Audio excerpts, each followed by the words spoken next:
పర్సనల్గా లైక్ ఏ family AKS interaction ఉంది నాకు. సో దీనివల్ల నాకు చాలా చాలా హెల్ప్ అయింది.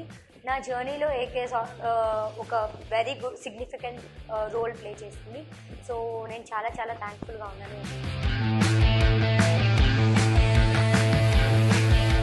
వాళ్ళు చాలా సపోర్ట్ ఇచ్చారు. శశాంక్ సార్ కానివ్వండి, మిగతా స్టాఫ్ కానివ్వండి, నాకు చాలా హెల్ప్ఫుల్గా మాక్ ఇంటర్వ్యూ జరిపి నాకు అవే మాక్ ఇంటర్వ్యూ చాలా హెల్ప్ అయింది యాక్చువల్గా. ఈవెన్ నా ఇంటర్వ్యూ అయిపోయిన తర్వాత నాకు 5-6 days ఉన్నాయి అనుకుంటున్నప్పుడు షార్ట్ కట్స్ ఆఫ్ అన్ని బుక్స్ పంపారు. It's more like I like more personalized help AKS has provided మీ అండి. యూపీఎస్సీ అనగానే అందరూ ఢిల్లీలే బాగుంటుంది, అక్కడే ఉంటుంది అనుకుంటారు. కానీ